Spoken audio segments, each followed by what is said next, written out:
So for anybody who doesn't know what the BHS is, what actually is it? What is their mission? We're there to support them literally every step of the way. You guys want more riding schools, you don't want less.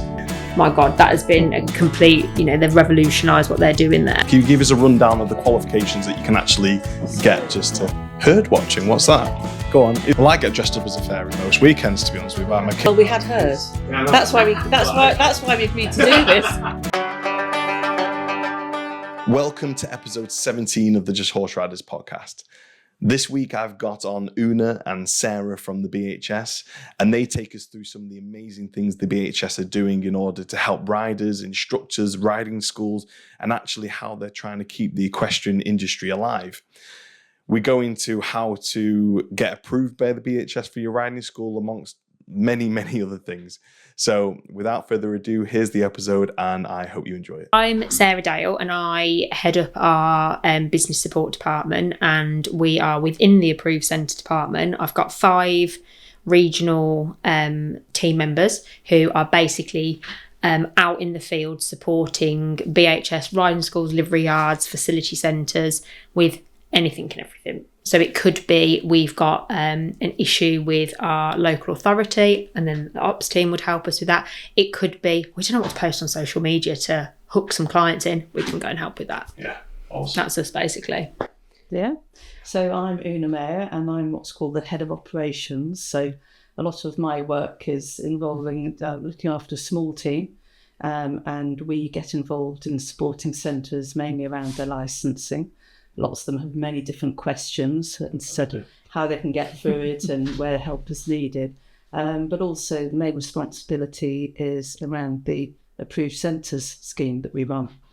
And that involves really helping work with the scheduling on a team of self-employed qualified inspectors who undertake that role for us across the country. Yeah, this is it. And then everybody will say, oh, how do I get approved and all that sort of stuff. And they get very terrified and they meet you, they're lovely, and you're lovely.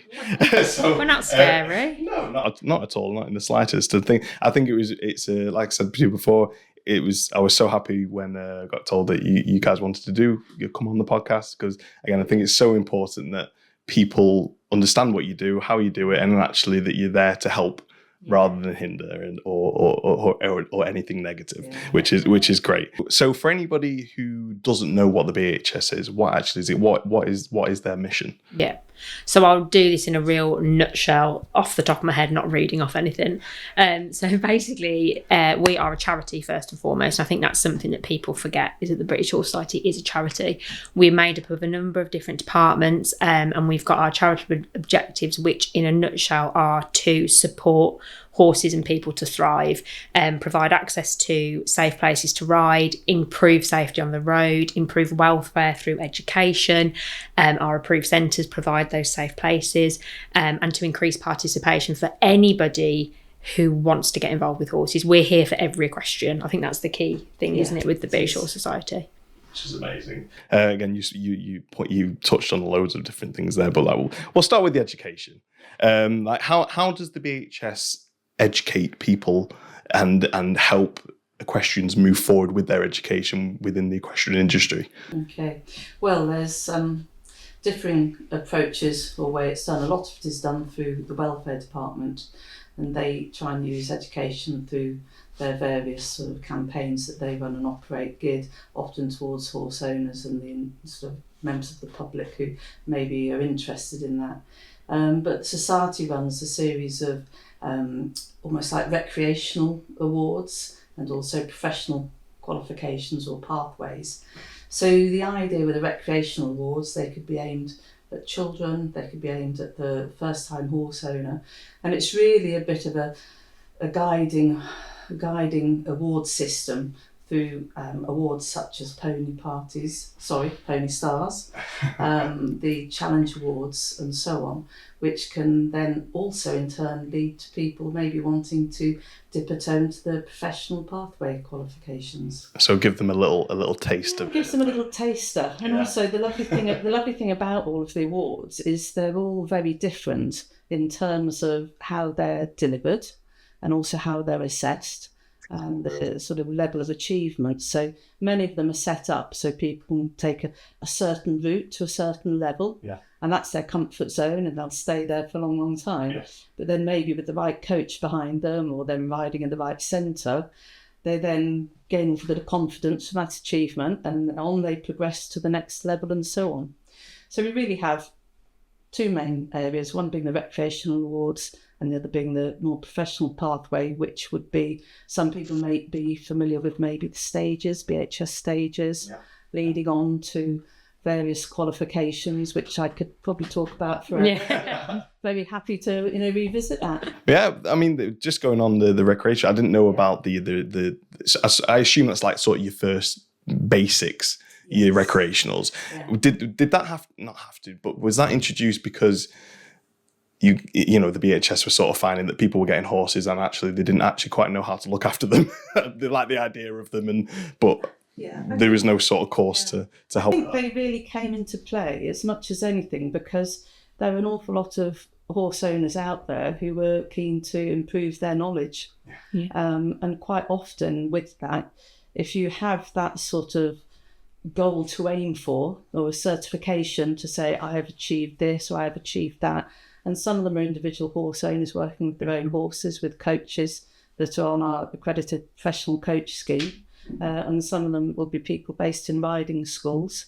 For the riding schools, we have a series of progressive riding tests, and they're great because they're so small, bite-sized learning opportunities, and it's a real little schedule of topics that's laid out. So it's really easy for the centre to deliver. And there's a big hint to the name progressive. So it gives people that sense of achievement, and helps prepare them really for the outside of the arena experience when they progress with their riding. And I think as a BHS approved centre, if you're a BHS approved centre, we've got something for each client, haven't we? We've got challenge awards for adults, we've got pony stars for the kids, we've got so many different initiatives that they can use when they're part of the BHS. So you've got pretty much something to fit everybody. We hope so. But it's always fluid, it never stays still. Because obviously I think education is such a massive topic, and it's very important that with all of the qualifications, when people make the transition into what we call the sort of professional pathway or the career route, and progressing through their stages, it's really important all the way through that these stages are recognised by the industry, because many of them will lead towards opportunities for employment in the sector. So they are delivered under a slightly different system. The main thing I think that probably puts them above maybe other equestrian qualifications that might be on offer by awarding bodies is the practical skill element. So everybody gets assessed very practically on their ability around how they're handling the horses, how they're riding, whichever pathway they want to take. I think that is amazing. But you've touched on like so many things there: the employment, the route, and and I said to you, there's so much within the BHS that you guys do, and it is amazing. Just on the training, I know from the riding school, like the different levels, like was it the I was the highest qualification you could get? Can you give us a rundown of the qualifications that you can actually get? Okay. Really testing you. By the way, I've literally just gone like this. Come on, Oonagh. Okay, so if we look at the career ones, the first one would be what we call the stage one, and so that would be an assessment where you can do either just the riding bit only, or you can do the horse care section.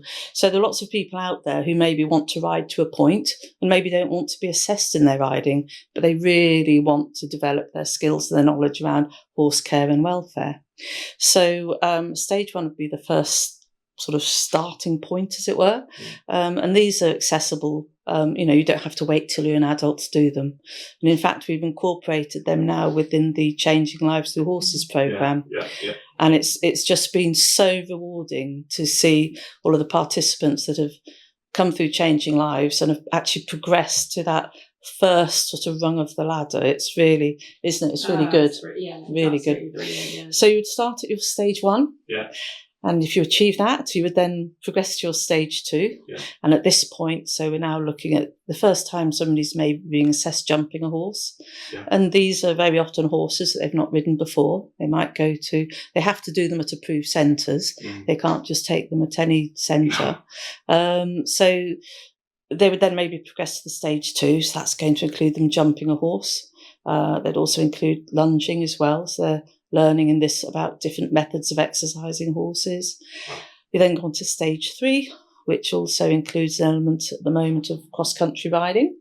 So again, it makes it very much, the qualifications almost become broader in the areas they cover, but maintaining those basic fundamentals that need to be there all the way up. So you would then do your stage 4, also known as your senior coach. So this would be your senior coach, stage 4, and also the senior manager, isn't it? I think for stage 4. The titles did change recently, so I may be a little bit out of touch on them. All on the BHS website, though, right? They'll all be there. And then you would then take what's known as your I, which is your instructor, also known as your stage 5, and that's the performance coach qualifications. So again, looking at stable management, riding, equitation, flat work, jumping, and also the good old coaching. You mentioned about the accredited schools. Yeah. Now, I'm sure there's a lot of people on there that are saying, well, what is a BHS accredited approved school? Yeah. And how on earth do you get approved by the BHS? Gosh, okay. So we call it like the approved centre scheme, because we have more than riding schools. We'll have trekking centres, we'll have livery yards, we'll have facility centres on it. So we have different sort of categories of centre might want to join the scheme. So it differentiates slightly a little bit around each of those types of businesses as what we'd like to maybe see in the business.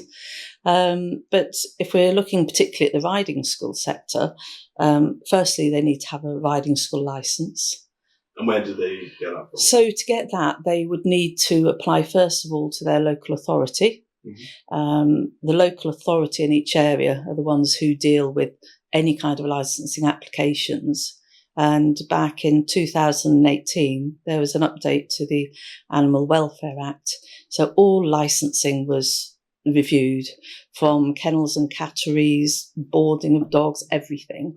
And the equine provision also came under that review as well. So all local authorities will issue the licence, but the first point is to contact them. They should then also be able to tell you what the fees are that are involved. And they would request also submission of lots of documentation that is evidencing exactly. And this is where people stumble a little bit. Yeah, it can be very, very confusing. So that evidences their planning, their proactive planning around the healthcare of all of the horses in their care. So they would also need to have business insurance and obviously planning for business to be able to operate from the property they're on. So is that, I know I'm sorry to interrupt you with it, is that something that, so if they were going to go to their planners first and they were like, well, I don't know where to start, is that something they could come to the BHS with to help, like with any help with the documentation? We get quite a lot of inquiries about people who are thinking of starting a riding school. Even if it's a small one, maybe like only 4 or 5 ponies or whatever, they've got ponies, they want to utilise them, they want to do it legally. It is illegal to operate a riding school without a licence. Which a lot of people, I think, don't know about. That's right. And so people can contact us, and then at that stage, if they sort of have an expression of interest, then we will tell them the very basics, and we signpost them to Sarah and her team. Who their business managers then pick up the phone and talk them through the process. Yeah, so we're there to support them literally every step of the way. Whether it's they've just started up their riding school, we can help them. We've got templates for, you name it, we've got a template for it to help with the documentation, because it's really overwhelming.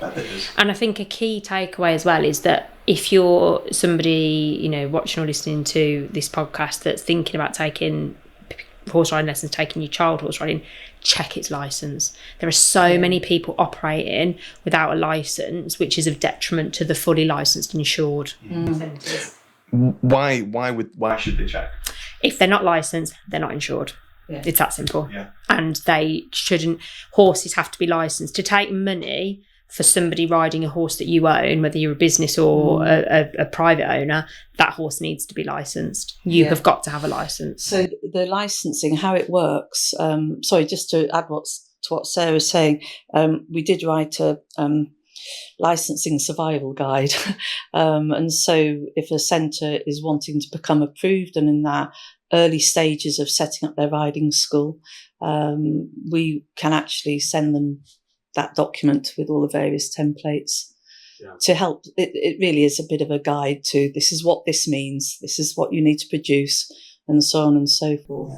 And I think it's the inspection side of it, I think, is the bit that people sort of shy away from. They think, oh, I can manage it, I'll do it on my own. But actually, we're here to help. We're here to help. And the inspection offers protection. Yeah. That extra layer of another body has come in and double checked paperwork, welfare, standards of teaching. Totally. And if it, even though it probably seems quite daunting, even with the council application and then the BHS approval steps that we'll go through as well, you guys want more riding schools, you don't want less. That's right. You know, because if there's if it's on the decline, then we're all in trouble.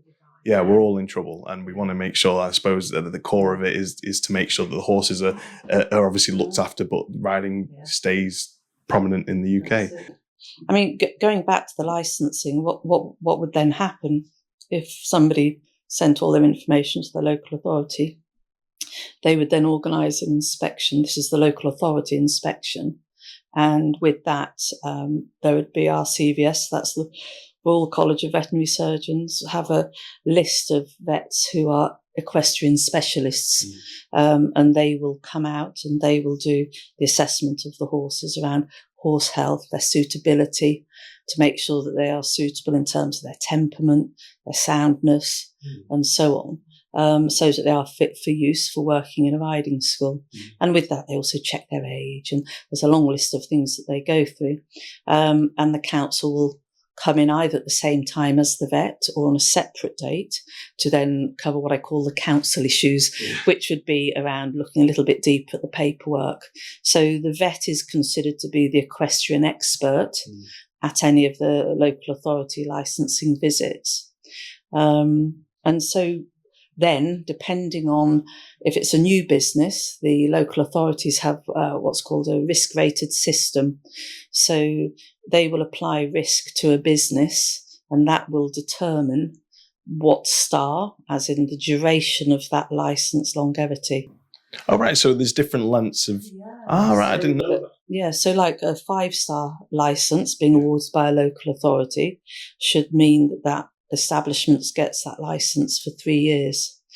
And there would be some interim visits to check on the horse health every year from the listed vets still.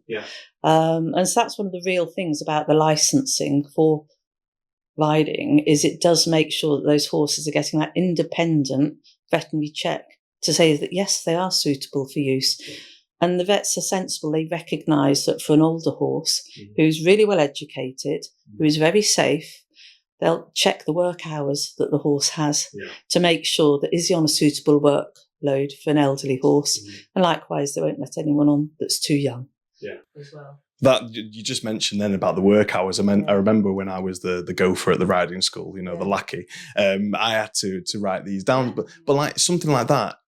Not that we overwork the horses, but something like that. Just that system didn't even occur. No. It's like, but when you go around to these sort of centres that are going through that process, you'll probably explain to more or give them ideas of things that they didn't even, because that'll also reduce the amount of time that the horse is going to be lame or injured. You know, it's a really, really great. And we find that, you know, many of the centres are very switched on, aren't they? And they're very astute to making sure that the horses have got the right workload for that horse, for its status, its age, its height, its size, its fitness, and so on. Because it's in their interest to look after their horses. You know, they've got to be happy horses working in the riding school. So so that's the council inspection, and then ours. Then for ours, we focus on very similar areas for the riding school licensing, but what we also tend to look at are the coaching standards. Those don't get looked at in a riding school license inspection with the local authority. So we look at the quality of the coaching, making sure that the horses and riders are compatible, that they're well matched, that the person who's delivering the session has got the right skills to be delivering that session. They're not maybe out of their depth or something. So we're really looking at I use the word sort of client experience. Are they getting good value going to that riding school? Are they happy? And importantly, that the horses are happy and the right horse doing the job. Amazing. So and another area we differ would be around safeguarding, wouldn't it? Yeah. So because safeguarding doesn't sit within the Animal Welfare Act, it isn't asked for by local authorities in their licensing. And the society really is sort of pushing quite strong for safeguarding to be recognised in all equine areas. As it should be. I mean, it completely should be, because it's, if you're sending your child to a riding school to learn to ride, it's, how important is it that safeguarding DBS checks are in place? So that is something that if you choose a BHS approved centre to ride at, you can be guaranteed that those centres have got safeguarding in place, which is just, crazy. Especially, that's where it mainly starts. I mean, my kids, I'm sure loads and loads of children, they all start riding schools. You've got to test it and see if you like it before you get your own horse. Yeah. I'm sure there's a lot of adults that go, but I assume the percentage of riders at riding school are children. So obviously, really, really important there. And there are. I mean, we have some riding schools, don't we, that they will only teach adults. Yeah. But again, you are looking at that whole topic of safeguarding is also about vulnerable adults as well. Yeah. So we try and make sure that if the centres have all of the provisions in place, so for example, we expect a centre to have a safeguarding policy.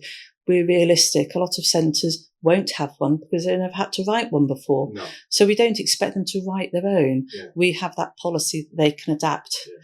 But it's important that they have it if they're on our scheme, because that means that we can then work with them and support them. Yeah.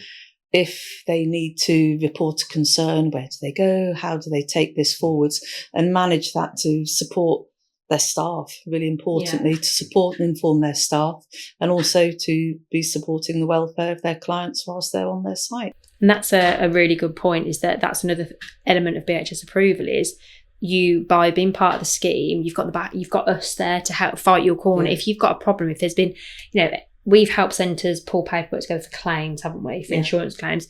There's an issue, we're here to help and we're here to support. You get your business support manager, who's the dedicated manager in your region, and they have roughly 150 to 200 centres to look after each. So it means you've got somebody who's based within your area who can really, really help you and support you with all of that. The stuff that feels really overwhelming. Yeah, there you go. So if you need any help with it, they're all here, and I'm sure we've only touched the tip of the iceberg with this as well. So we talked about, is there any more sort of points that you look at when going through the approval process as well? Are we still? Yeah, no, brilliant. Bring it on. No, bring it on. We need to know. People will all be turning off now. No, it's important. It's important. People need to know. They'll watch it and then they'll understand what actually rigorous processes you go through. So if we look, if it was a riding school, we'd obviously expect they do need to have that license to operate first. And I don't know, but it'd rather confuse things. Would it confuse to mention about the other licensing we look at? I mean, yeah, go for it. I'm going to sit here quietly. Okay. Well, so for example, there's a lot of equine activity starting around the use of the horse for non-ridden activities. Such as? So this would be, for example, pony parties. Oh, right. So where ponies aren't ridden, and it's probably worth everybody knowing, if they go to a pony party, then that pony party provider, if the ponies are being ridden, as in a child even being sat upon a pony, then that business needs to run under the same licence a riding school does. Really?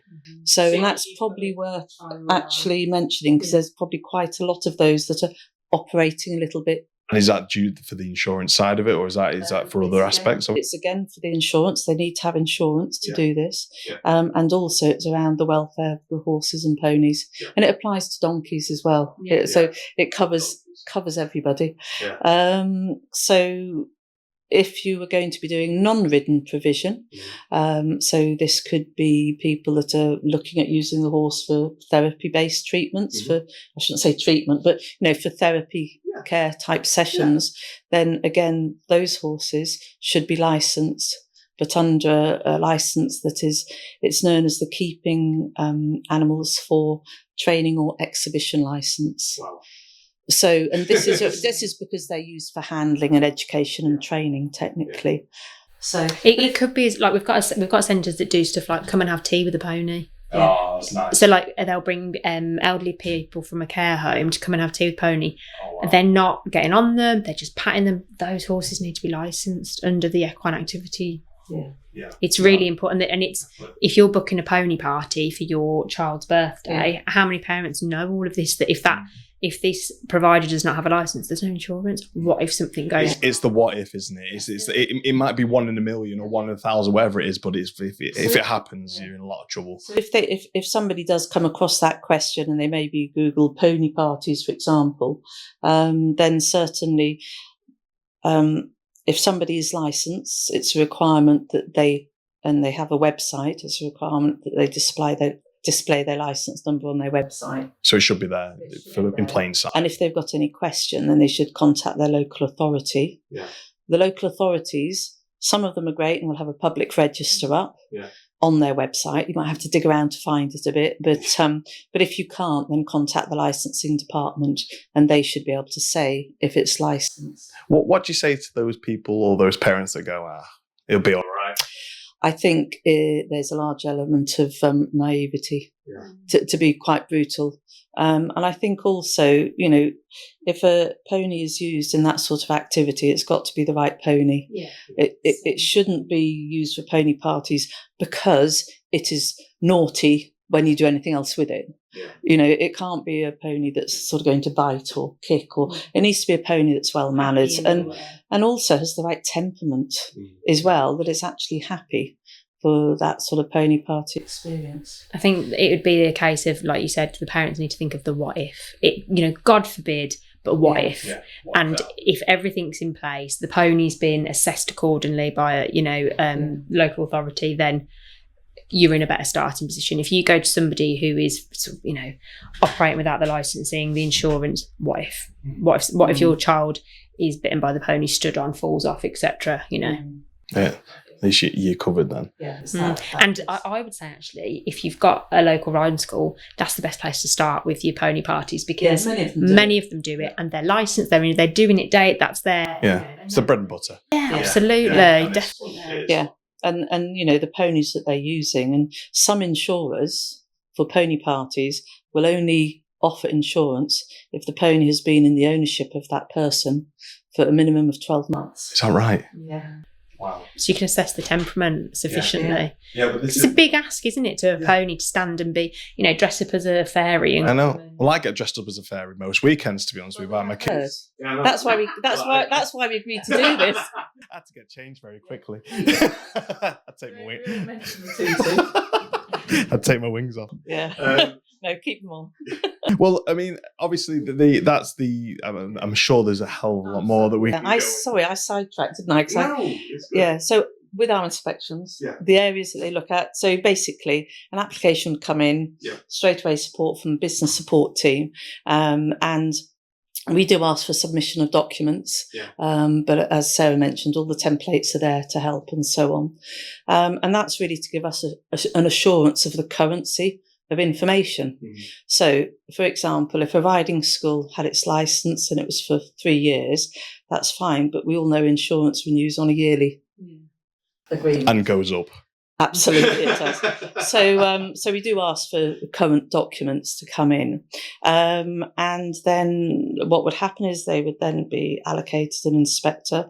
The inspectors are friendly. Mm-hmm. The idea is that the inspector has knowledge of that local area, because they're looking at the centre based on what is the catchment area because really that's going to determine the business model and how it evolved.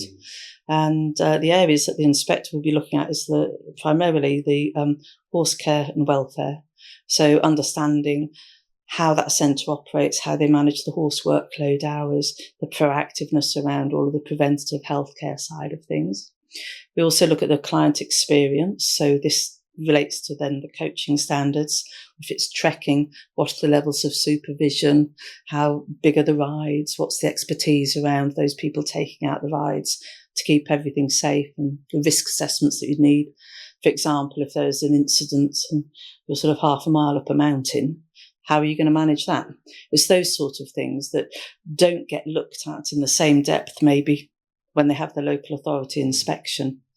We also look at areas such as the grassland, the qualifications of the staff, recognising that there are many centres out there that have very experienced staff as well. So we do look at that fine balance between the experience and also the qualifications of the staff that are really taking responsibility for the welfare of the horses and ponies in their care. Just on that, and the experience and that sort of thing, is there any sort of like grandfather rights when it comes down to the qualifications? So like if you get someone who's been in the industry and for, I don't know, 50 odd years, yes, would you then sort of award them a certain qualification? Yeah. So how it works is we can't award a qualification, a BHS qualification, based on somebody's experience. But the education team have, this is going to get super complicated, so I'll try and keep it simple. So basically, they have a system called REPL, which is the recognition of experiential and prior learning. Wow. So they will be looking at the profile of somebody, their experience, their CV, etc.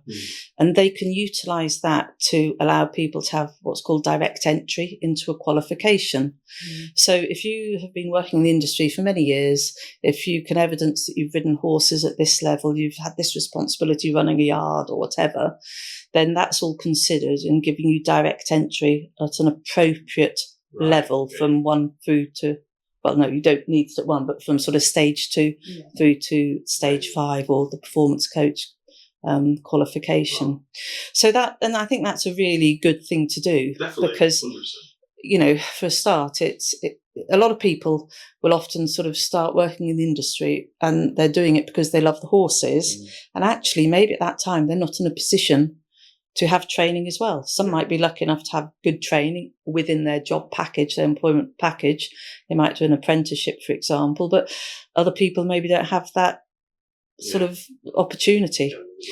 So that can help people get in onto the correct level that's appropriate for them, to then enable them to take the qualifications. When it comes to looking at approved centres, first of all, for the riding school sector, when they have their licence given to them by the local authority, the local authorities are looking for either a minimum level 3 qualification. Right, okay. So that would be, think, equivalent to what people might be familiar with as the AI, or it's nowadays called stage 3 complete coach. Yeah. Okay. Okay. They look at, that be a level 3, and that's what we call a regulated qualification. So that means that there is quite a rigorous quality assurance behind that qualification. So they'll also accept level 3 college-based diplomas as well. Right. Or they will, and also work-based diploma, old language NVQ. So level 3 qualification is recognised for the licence holder. Wow. But they will also recognise experience. So if you've been running a riding school all of your life and you've never taken a qualification, and you've been given a licence by a local authority all of your life, then why would they revoke that? Because your performance has proven that you're meeting the standards of the local authority. Yeah. Does that sort of make sense? Yeah, no, definitely makes sense. But I think a lot of people won't realise that that's the case, and it's so hard to sort of get that across. But those qualifications that the local authorities look for, if there isn't clear evidence, if it's a new business, it can be very difficult to say, well, I've been running this riding school forever. Yeah. So in that situation, a local authority would say, well, okay, you might have brilliant facilities, your horses look well, everybody's happy with what they've seen, but you are to us high risk because your business has not yet been operational. Yeah. Does that make sense? So it could be really good and it could be super, super people there. But if they haven't got that proven experience and relationship with their local authority of trust, of compliance, then they will put a higher risk to them. Yeah. So they might end up with a 1-star license, which means they're going to be fully inspected the next year. Oh, is it a 1-star's one year? Yeah, 1 year. Well, 1-star or 2-star. It'll. There's many variables. Nobody really knows. No. Like nobody knows the algorithm. Yeah. With the approved centre scheme, we do look at people's experience as well as the combination of qualifications. You could have a very experienced proprietor who maybe doesn't have a single qualification, but actually what they've got behind them or with them is a really, they've got all that experience, but they've also maybe employ a really young team that actually are so keen to progress. Yeah. And that's when we really work with the centres. And of course, we want these centres to join us so we can support the education of their staff, which in turn we hope will help with retention, which is one of the biggest challenges, I think, isn't it, for many of the centres now? Well, you've just gone on to, I think, my next point is the staff is the education-wise, because a lot, we've had it at our riding school where the kids come to ride and then they come as helpers on the yard and then they want to go and teach and then they make that sort of progression. Like, what support is there from the BHS to for that little girl or boy who's come from lessons and now wants to be in it at that riding school? How where does the BHS step in there and guide them through that? So, well, I mean, do button in, tell me to have a rest if you want, Sarah. But so obviously, as a young rider, the clearest sort of thing for them to initially follow would be that recreational pathway. And then I think it's at the age of 14 now you can do stage 1? Yeah. I believe it is. At the age of 14, they could then utilise the stage 1. Oh, that young? Yeah. Oh, wow. Okay, it's 14 years old. Wow.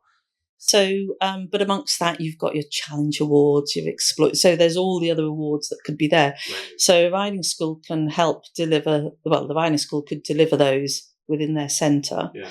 But then once people have achieved their stage 1, then currently we have an initiative called the Career Transition Fund. And this is basically aimed at people that are looking to work in the industry and aimed at people who are wanting to dip their toe a little bit further into that career pathway to stage 2 and to stage 3. So they're able to apply, and this is if they're working at a centre at this stage. Yeah, it's a minimum hour. Yeah. So is that was going to be my next question? Like, what is the cost of doing all these sort of stages? It's all on the website. I can't remember that. No, it varies at each level as well. Yeah, it does. But the Career Transition Fund, they can apply if they're a member of staff in a BHS approved centre. They can apply for the Career Transition Fund, and it gives them money to help cover those costs. Yeah. Is there any? Oh, and they get a discount. Approved centre staff get a 10% discount off their BHS assessment. So there's lots of And something that we introduced recently was a scheme, and this is free for the centre staff to join, which recognises them as approved centre coaches or approved centre grooms. Because I think it's very important when we look at the industry and the staffing of the industry and keeping it sustainable and attractive is to the recognition that is also given to the grooms. So the people that don't maybe want to go and stand there and teach and coach and instruct, whatever term we apply to it, but those that are really looking after the care of the horses, that the grooms can also access this. And it's good because they get 25% off, I think. Yeah, and they can go, you can, if you want to stick to the groom side, you can go fully up the groom pathway. You don't have to do the coaching and the riding elements. Like I said, it's amazing how much the BHS can help riding schools get on their feet and go through that process as well. But one of the things that my mum, Sharon, when she was on the podcast, she discussed about the Changing Lives programme. Tell us more about that. So Changing Lives is a programme for young people from 5 to 25. It's obviously only run in BHS approved centres, and it's for people with special educational needs, not in educational training. They might just not fit into a traditional school environment, and horses can offer that educational place for them to come and learn. They learn life skills throughout the course. Oonagh touched on earlier that we've had several candidates go through their stage 1, which is just absolutely amazing. It started in 2016, and I can't think of the numbers off the top of my head as to how many people have passed through it, but the rate of getting those participants back into educational training is really high. It's a really successful project. I think 3,000 have gone through the programme. Right, yeah. 3,000 have gone through the programme. And the rate of those going back into educational training is really, really high. So yeah, it just takes those young people who, for whatever reason, might not be thriving in a traditional environment, into these centres like Carrington, to learn these skills. And they get their maths. Yes, so basically, when Changing Lives Through Horses first started, the real focus, it was very much a roll-on type provision. So anyone who's familiar with education would sort of basically start when it's suitable for them to start, finish when it's suitable for them to finish, sort of provision. And it originally focused on the sort of 6 areas of development, things like confidence, working with others, self-esteem, looking at building a lot of those skills that were lacking often in a lot of the participants. So the idea was that this would help them learn what's known as transferable skills. They could then relate into their own life and their own environment, and just help have them also at the same time have that safe space to learn, to develop and to grow. And it's worth adding in there, isn't it, that not every centre can be a Changing Lives Through Horses. It's got to be a particular type of environment. So even if you're approved, you won't necessarily. It's not a guarantee. There's another process that you need to go through in order to. The main thing with the Changing Lives programme is that it's got to be a centre that has absolutely the right ethos, and they have to have the time and be prepared to find the time and the resources and the right staff who have a genuine interest in delivering the programme, because a lot of it is pastoral care around these participants. There is a reason why they're not fitting into mainstream. There's a reason why they're not comfy for it. And the centres have to have that understanding. So the programme did develop more a few years ago, where we took a good look at the programme and thought, well, this is great, but to help centres and to help the sustainability of the programme, we need to make sure that it's also meeting what a lot of the local authority requirements were requiring around the educational aspect. So the programme, we did a lot of investment in the programme, and this then meant that the content of it was reviewed a lot. So there's still focus on those main 6 areas for development, but it also maps to the national curriculum across the nations for England, Scotland, Ireland and Wales, to key stages. So if you're an approved centre and you want to engage with your local school and to be able to offer an educational programme that they can justify, has content that is relevant to the curriculum, and it's more than just a pony being patted by a child, there is an educational benefit behind it. So it's a really good programme, isn't it? And if you've got a young person who isn't in educational training, but you think they've got a keen interest in horses, get in touch with your local BHS approved centre and get them involved in the programme, because it has been revolutionary in so many ways. And then the other lovely thing about Changing Lives that started in 2018 was the Second Chance programme. So this is basically, we work with the RSPCA, and initially it was to put rescue ponies into Changing Lives centres. So ponies that were ended up in RSPCA care for whatever reason, we would match them with a Changing Lives centre, and that pony would then start its education. We've since opened it out to all BHS approved riding schools, with the reason being these centres have got suitably trained, experienced professionals there who can start these ponies' education in the best way. Some of these horses have come from horrendous backgrounds of, neglect.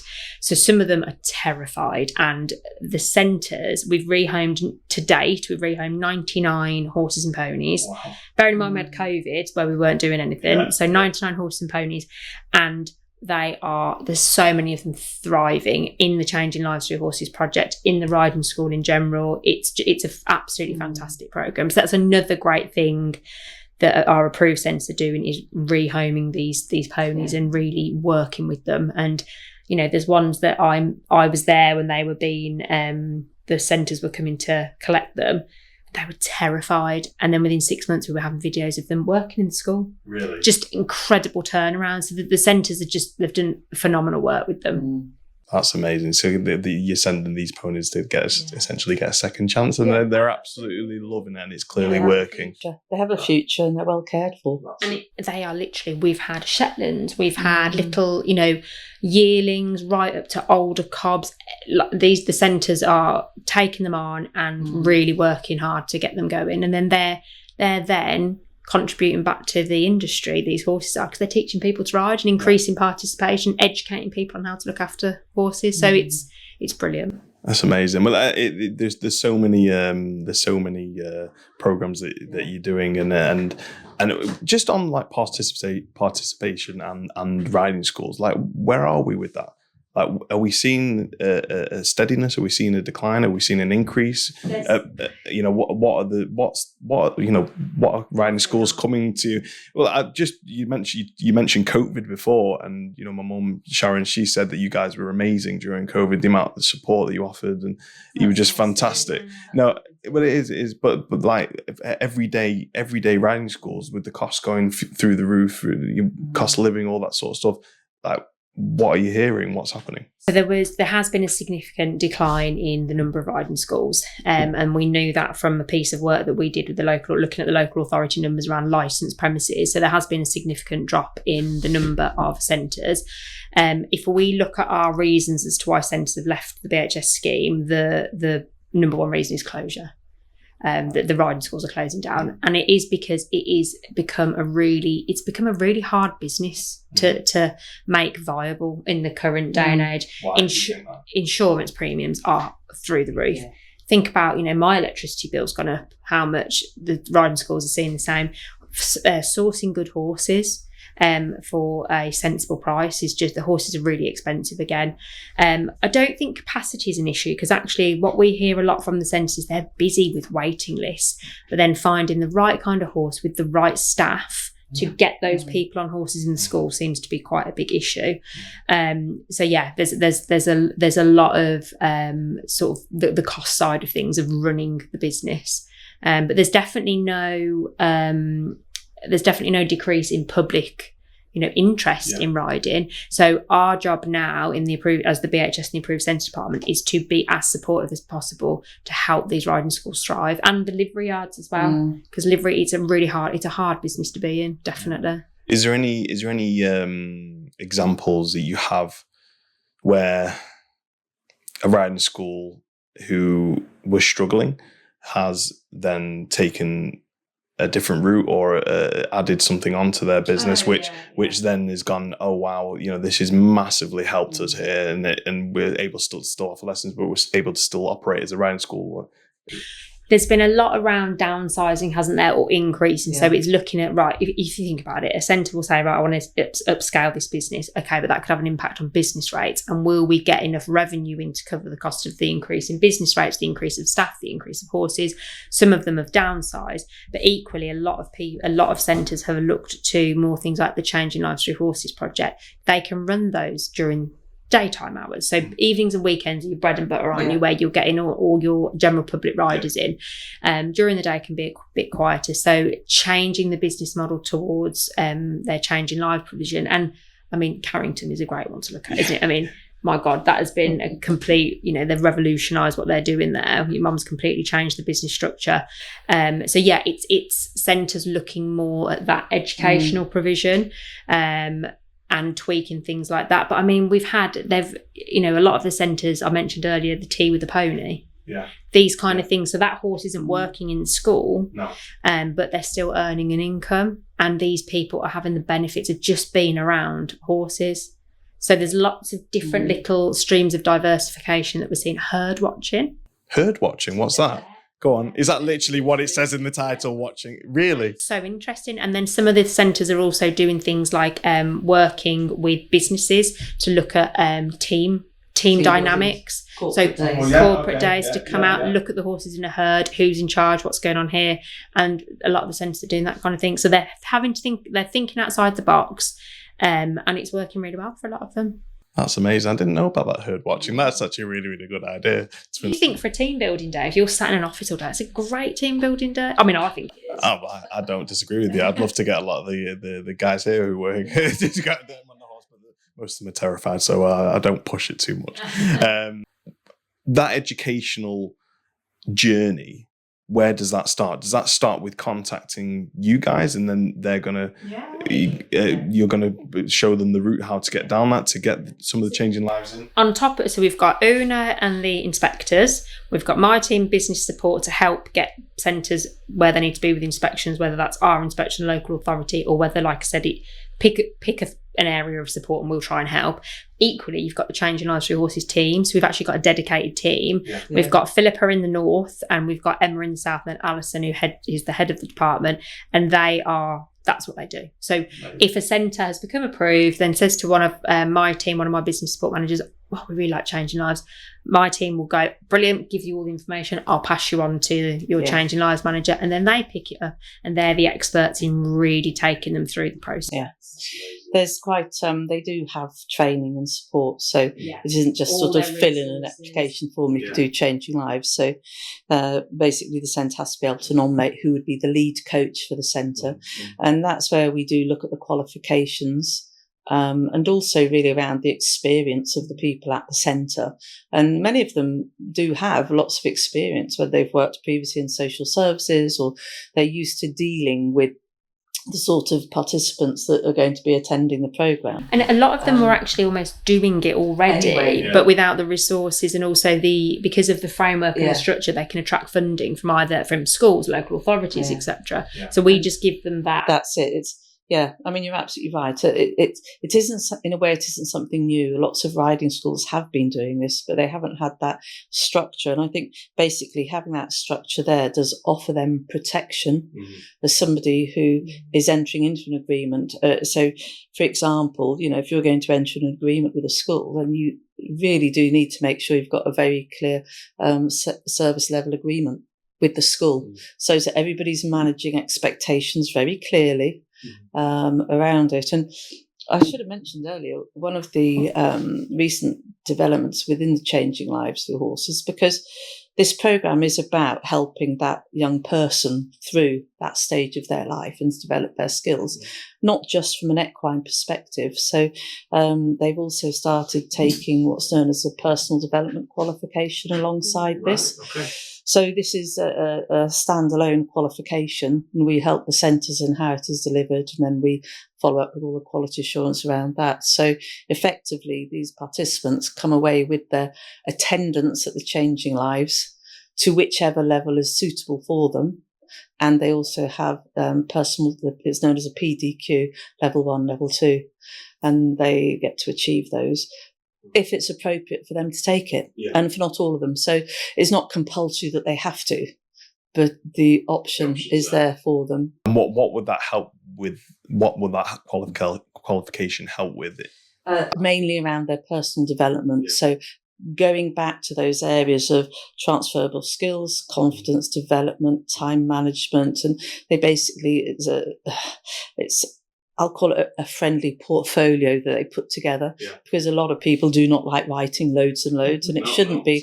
It shouldn't be about being able to write loads. It should be about the quality of what they've been able to produce gets measured, not the quantity, if that makes sense. And that's often the real stumbling block for people in achieving, isn't it? Yeah. If you've got to achieve something that's massively long or hard, you won't. But if you can be helped and tutored and supported, it's that saying, isn't it? It's more difficult to write a short letter than a long letter. No, it is. It's such an amazing. I mean, when I was at school, I wish there was these sort of options to, like, there was nothing like if you were, if you weren't any good at school, you were put in the dunce class, in the corner. But it is literally doing what it says. It's changing the lives of these young people completely. Like some of these people would have had there would have been nothing for them, and Do you have any stories?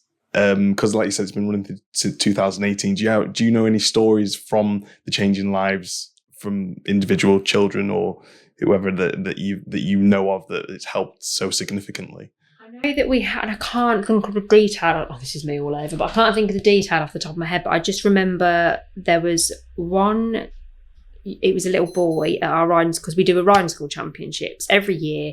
The people who don't have the chance to compete their own horses, all the riding schools hold qualifiers, and they come to a venue, and we hold a big, real championship show. Like, everything's really, it's big, isn't it? It's great. Yeah. And one of the young lads who competed there, I can't remember the detail on it, but he was mute, and being around the horses is what has made him open up and talk. Wow. And I remember them as he came down the centre line for his dressage, his mum was in tears, and I was like, oh. Yeah. And he was on a second chance? He was on a pony that was from not a second chance, but it was a pony that had come from a rescue centre. So it was almost like these two souls that would, had come together and had really, made a change in each other's lives, which is amazing. I love stories like that. I love stories like that. But you hear so many about those sort of stories, especially with horses, and there is something magical about them. There is definitely something. One of the things that was quite interesting was during that awful time of COVID, some local authorities were actually asking the riding schools to continue to operate the Changing Lives programme, despite them having to be closed, because this was the safe place for their participants. Because the negative impact on the not participating would have been greater than. Yeah. So that really shows the worth it had for the local authorities to really say, no, we need you to stay open. Please, can you continue to operate with adaptations, of course, and everything in place. So. Yeah. No, they are, and I say it all the time. I really do think that we're so lucky to be in the equestrian industry, and you guys are obviously keeping it alive. If I could show 7-year-old Sarah that this is going to be the job you're going to do when you're older, I don't think I would have believed it. 7-year-old Sarah would have been like. Well, that was going to be my next question. Why horses? What got you into horses? Why are you here with them? So I started riding when I was 7, and it was. My mum had always loved horses, but never really gotten into it. And my auntie was actually a riding instructor. So I started, and I can remember I was at a riding school that didn't operate much in the winter because they didn't have floodlights. Yeah. So we did stable management all winter, which I loved. And that was it. And I didn't get my own horse until I was... Do you know what? The first horse I actually bought that was mine was I had a Blue Cross rescue pony first. And then the horse I've got now, who is 20, I've had him for 18 years. He was my first horse. And I've worked in riding schools, livery yards, you name a type of equestrian business, I've probably worked in it. And then I worked in the feed industry for 5 years, and then came to the BHS 5 years ago, and it's almost been like a dream come true, or a dream job. But this is it. Can you? Nobody seems to be able to answer. But why would you want to? Because this is how people say that aren't in the equestrian industry. Why would you want to go in the freezing cold, in the rain, and muck out a pony, stand in an arena, teach clients, and all this? Why? What is it? I tell you what, I've only figured this out since having kids. So when I was sleep deprived, I had 2 under 2, and I was exhausted. I was so tired for that first 3 minutes. When they were in bed and I'd leave the baby monitors with my husband, I'd go, I'm going to go to the yard. Getting on that horse, schooling or hacking, doesn't matter what I was doing, I was like, this is the best therapy in the world. Yeah. And I think the horses give me my headspace, and if they're a real grounding, for me, it's a grounding and calming, and just, you know what, a constant. No matter what's happened in my life, horses have always been there. That's the one thing I've never come away from. I think they're non-judgmental. They're non-judgmental. They're very sensitive. They suss out the character as soon as the character is near them. Mm-hmm. I think that's it, really, isn't it? They're non-judgmental, really. Yeah.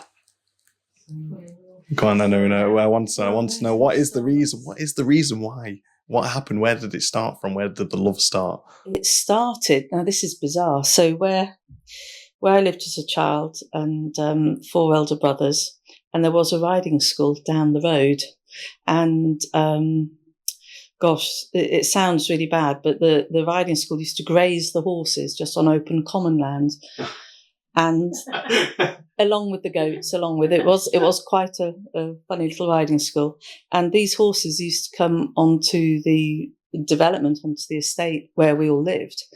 And of course, we were very good, and we always did as our mother said. And she said, "Oh, you need to take those horses back." And these horses were literally just turned out, so we'd just sort of grab a mane and we'd take them back. And this dear lady, who was quite eccentric, she sort of said, "Oh, right, yes, thank you. They're always doing that." And so we built up a friendship with her. And a lot of people would complain about the mess the horses made, but we were these very simple children who would just take them back each time. So she started giving us riding lessons without my mother knowing. And this will explain. Yeah. So this will explain a lot. So one day, and this will explain why I'm like I am to work with Sarah, but I got legged up at about the age of 5 onto some horse on the road and straight over the other side, and I landed on my head. Oh, helmet. At which point, no, this was in the days of you didn't have riding hats or anything. Oh. I am older. I am older than I look, I'd like to say. But anyway, cut a long story short, obviously at that point, my parents found out that we'd all been going for riding lessons. So, of course, we were keen to take the ponies back. And we then went to a proper licensed riding school. And that was where it started. Was it a BHS approved riding school? Not the one I fell off at. No. I don't even know if it had I wouldn't even like to say if it had a license or not in those days. But yeah, the one I went to was. Yeah, no. With this, I mean, it is all. I love obviously the work the BHS does, but I always like to find out about the horses and really. With my kids, and I'm sure with your children as well, and whoever else, all the young kids in the whole industry, is like. It teaches them, in my opinion, quite a lot of responsibility. I think it also teaches resilience. Resilience, definitely. If you fall off that horse, you're getting back on. You've got to get back on that horse. But it does. For me, the biggest benefit horse riding can have for children is it does teach them resilience. It teaches them responsibility, and it teaches problem solving. Because if they're in that group lesson and they want to be able to achieve canter. And maybe they're a little bit nervous, but they've seen their friends have all done it. It's that confidence boost for them to be able to achieve it amongst their peer group. Definitely. So, yeah. And I do wonder what I would have done if I hadn't found horses. I have no idea what I've never done anything other than every job I've done has always been linked. Same. Yeah. Is there any, again, I'm just going off this because of what we talked about when me included, when I wasn't as young as that, but even when I was 18, I loved being around them, and my kids loved being around them. You guys loved them being around them when they were kids. Is there any, I know you do the awards and that, but is there any initiatives to get people who haven't even sat or even thought about being on a horse bring them in? Like what are the BHS doing to go, do you fancy horse riding? Do you fancy doing it? Like, come and have a look. And then once you've got them in, then we've got them. So we've got big sandwich boards, and we basically. I was like, really? So I can see that happening now. You've said that. That's not an idea that I was mentioned. No, we so basically, yes, that is something we absolutely are doing. So we've got centres that run. Have you heard of the HAF project? I haven't. No, please explain. Yeah, it's basically it's a government-run project where children from sort of lower socioeconomic backgrounds can attend an activity, and the activity will provide that child with the activity and a hot meal. And a lot of our centres have signed up and done that, so the children will get to come spend time with horses and have a good lunch. And it means that when their parents might be having to go to work through the summer holidays, childcare, it's really difficult. These projects are providing really good places for children to go for the day and have some food. We've also got centres who are alongside us and alongside other governing bodies. We are running different initiatives around different faith groups. Yeah. So we've done one in the West Midlands, one in London recently. There's another one that was happening in the Northwest. Different faith groups coming along to big open days. The one we had down in London had hundreds of people attending it. Getting people who'd never been near a horse on a horse. I think it was over 300. Yeah. Sit on a horse, just a quick taste to sit on a horse, have a look around the centre. And then we were doing, there would be partially funded sessions for them to continue. Amazing. So we've got, it's a big sort of project coming up within the BHS, is more around inclusivity, participation, getting more people who would never think to be, to go horse. Try it. But is that available yet, or is it available yet? So there's centres are doing things off their own back all the time, and the BHS, Pony Club, RDA, etc., are always running different kinds of initiative. BD are running one at the moment. So yeah, it's worth, if you've not. I would say if you've never sat on a horse, you don't know where to start, just get in touch with your local riding school and just see what you can do and see where you can start. Wow. So, I mean, I'm going down a rabbit hole here. I know I am. I'm going into different things, and just you guys can tell me to shut up when you've had enough as well, by the way. What do you say? I mean, I wasn't horsey from day one. I got into the horse world when I was about 18. But previous to that, I always saw horse riding as a bit of an elitist sort of posh, area which people like me was not allowed to go to. But what I mean is what do you say to people who see it as they're going to be a bit off with me because I'm not from the same community? Or goes back to what Ian just said, horses are non-judgmental. They don't care where you're from, what's happened, as long as you're nice to them. They don't care. And the same goes for centres. They are there for everyone. And the BHS, that's our whole thing, is we are here to support and encourage people from all walks of life to get involved in horses, because there's benefits to everybody. Definitely. Whether you want to go and compete at top level, whether you just want to go and pat a pony in a field, we can help. And I think, there are centres, there are inner city centres. Yeah. And if they weren't there, then those people wouldn't get access to horses. Yeah. So, just as there are rural ones, there are some, not in every city. Yeah. But, a lot of them, though. We've got one, practically in the heart of Birmingham. We've got, we've got several in London. We've got one up in Newcastle. There's centres all over the place that you would never think there's going to be a riding school there. Really? Yeah. But like what with the land and everything, or how do they work with that? A lot of them will have additional land a couple of miles out. So they transport them? We'll literally transport them in. Oh, yeah. We've got ones that have got multiple sites, small sites, and they'll do different activities depending on the facilities they've got available. But there's and they'll do subsidised riding lessons to make sure that people from every background can access it. Yeah. And the nice thing is, I think with the inner city ones as well, what they tend to do is they will rotate the horses as well, so that keeps the horses fresh. Not as in a silly, let's go do the funky chicken. But they get a holiday. But that's it. So they do often rotate the horses as well, so that they can have holidays. Yeah, they have holidays as well. So it works well, doesn't it? But it just thinking about that, thought of horses being elitist. I think that's something to just mention, is that with the livery yards, because livery yards aren't licensed and are a completely unregulated business. We are at the moment finding that there's becoming a bit of a gap. So we've got kind of like your centres, your livery yards who are trying to do things properly. So they're insured. They've become BHS approved. They've got their, all their paperwork in place, etc., and they are having to charge accordingly because they're doing all these things correctly. Then you've got places that offer livery that probably haven't got insurance, haven't got livery contracts with their liveries. There's a lot of bad practice happening. There's no safeguarding in place, but they can obviously afford to charge less because they don't have they those. Don't have the same overheads. Yeah, and this is a problem.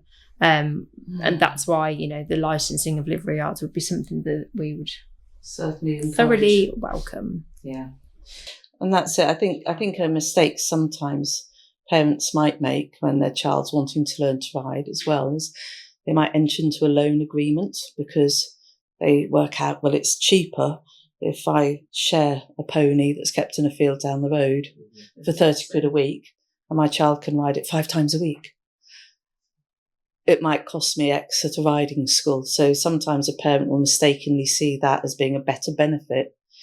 Whereas if they maybe go to a correctly licensed and approved riding school, it is a much, much better investment in keeping your child safe and your child learning the correct way to do things. Are there any issues with livery yards that you're seeing, or is there anything else that we can expand on that? Because we haven't really touched on that side of it, is there? So one thing that we do, that our welfare and horse care team see a lot of, is horses that are significantly overweight. And it's really hard as an owner to work your horse, 5 or 6 days a week. It's hard to manage horses' weight. So one thing that I would say, as a horse owner, if you're struggling for time, approach a local riding school. They offer livery. A lot of them will offer livery. Some will offer working livery contracts. And I feel like they get a really bad rep. Riding schools do, but they're in the hands of professionals with a structured routine, and they would be paired with the correct level of rider for your horse, and you can have working livery agreements. So it might be that you ride your horse 4 days a week and the riding school use them once or twice a week, however that riding school operates. But it's a brilliant way for your horse to teach people to ride, which is just fantastic. Your horse gets exercise, meaning their welfare needs are met, and the riding school can utilise the horse for their riding school, and you get all the knowledge that riding school can bring you. Because I think people forget they are just the centre of knowledge in terms of grassroots participation. It's amazing. It really is amazing, and what the BHS are doing and what they've done and what they're doing to keep the industry going. And I know it's a massive job, and it's probably a thankless job as well. But yeah, thank you so much for doing what you do. And Our centres are fab, aren't they? Yeah. They do say thank you. Yeah, we're lucky. Yeah, we work with really, really lovely people, really don't we? And that's why we love doing this job, because we're supporting centres that just care about horses and teaching people to ride, and that's all we care about. Yeah, and that's what it's about at the end of the day, isn't it? And making sure that stays alive, because it needs to. It's very important. I think we all think that. But thank you so much, both of you, for coming on, taking the time. Thank you. Yeah, it was good. It was really good. Amazing, and I hope everybody watching this has learned a lot, and for them not to be scared to contact you, please. That you want the contact. You want to help. This is what you're here for, and I hope a lot of people will understand that. But I think we will need a part 2, possibly a part 3, or 4, 5, or 6. Series. Yeah, we'll do a series, BHS podcast. But yeah, thank you so much, and hopefully we will see you again. Brilliant. Thank you. Thank you.